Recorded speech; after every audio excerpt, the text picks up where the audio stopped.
Minoru Yasui was a Japanese-American lawyer from Oregon. Born in Hood River, Oregon, he earned both an undergraduate degree and his law degree at the University of Oregon. He was one of the few Japanese Americans after the bombing of Pearl Harbor who fought laws that directly targeted Japanese Americans or Japanese immigrants. His case was the first case to test the constitutionality of the curfews targeted at minority groups. His case would make its way to the United States Supreme Court, where his conviction for breaking curfew was affirmed. After internment during most of World War II, he moved to Denver, Colorado in 1944.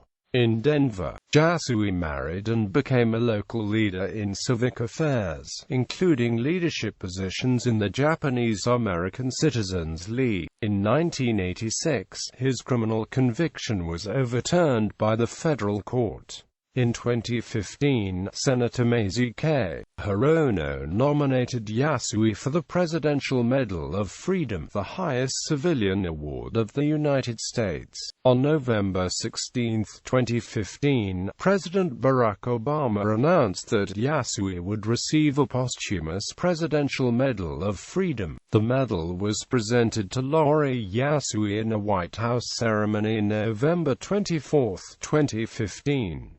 Early life. Born in Hood River, Oregon, on October 19, 1916, Minoru Yasui was the son of Japanese immigrants Shizuyo and Masuo Yasui, the third son of 9 children born to this fruit farming family. He graduated from the local high school in Hood River in 1933.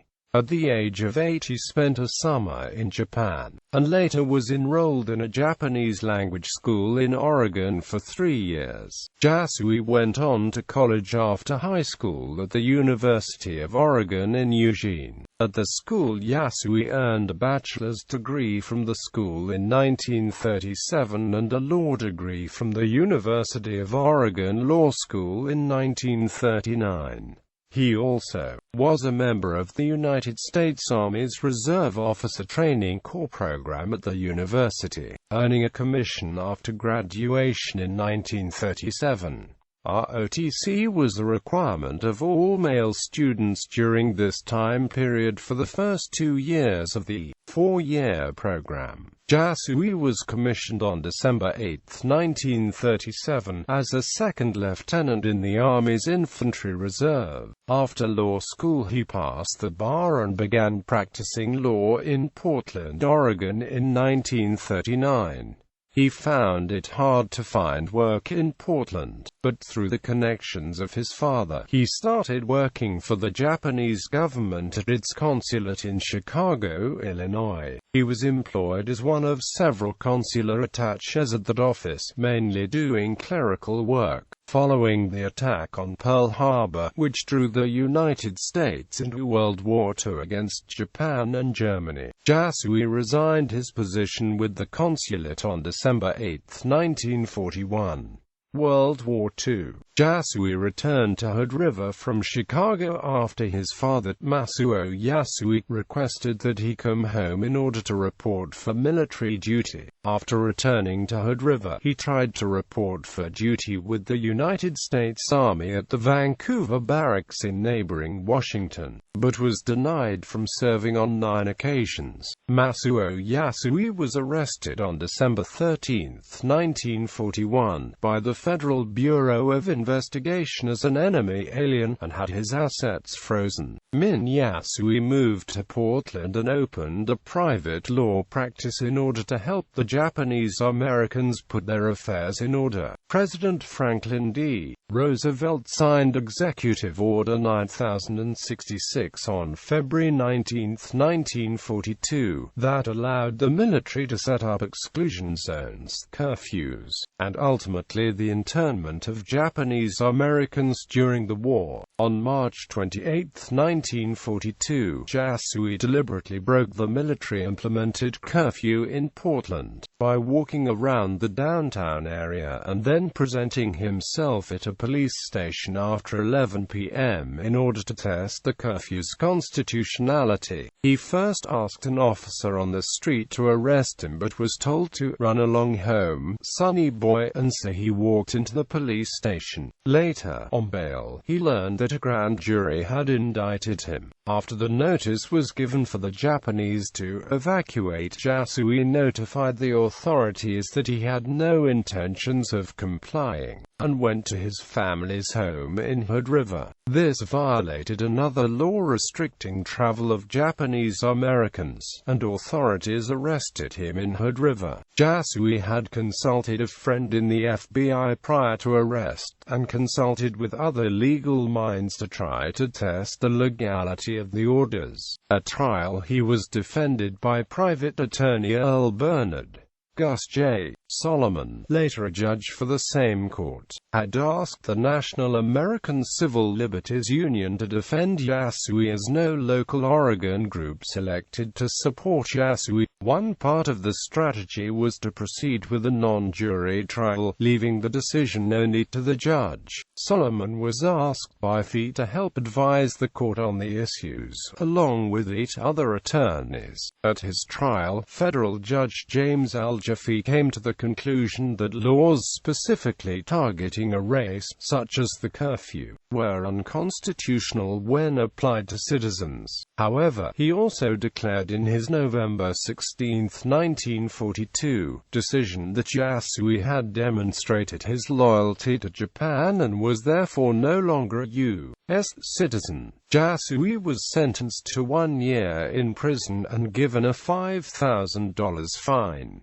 Yasui waited 9 months for his chance in court for appeal. During this time he was incarcerated at the Multnomah County Jail in Portland, and later sent to the Minidoka War Relocation Center in Idaho. When that chance finally came, the case went first to the Ninth Circuit briefly, but was then moved on to the Supreme Court. There the judges came to the conclusion that Yasui was still a U.S. citizen.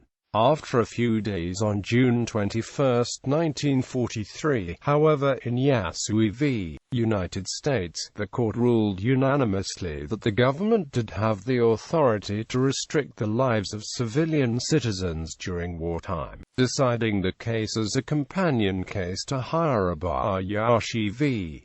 United States. Yasui was sent back to FE, who removed the fine and decided that the time already served was enough of a punishment. Yasui was released and moved into the Japanese internment camps. Later years. In 1944, Yasui was allowed to leave the internment camp in the summer and was employed in Chicago before moving to Denver, Colorado. In September 1944, he passed the bar in June 1945, but was only admitted to practice law after an appeal to the Colorado Supreme Court. The following year, in November, he married former attorney True Shibata, and they would have 3 daughters together, Iris, Holly, and Laurel. Living in Denver, Yasui became involved with community relations, serving on committees set up by the mayor, and later from 1959 to 1983 on the Commission on Community Relations. This commission dealt with race relations and other social issues, with Yasui as executive director from 1967 to 1983. In 1954, he was chairman of the Japanese American Citizens League's district covering Colorado, Wyoming, Texas, Nebraska, New Mexico, and Montana. The Minoru Yasui Community Service Award was started in 1974 by Denver community leaders, and is awarded annually to Denver area volunteers. In 1976, Yasui began working on the JACL's committee concerning redress for the internment during World War II. He continued on the committee until 1984, serving as its chairman in 1981. He also filed in federal district court in Oregon a coram nobis to attempt to overturn his conviction in 1984. His conviction was overturned by the Oregon Federal Court in 1986.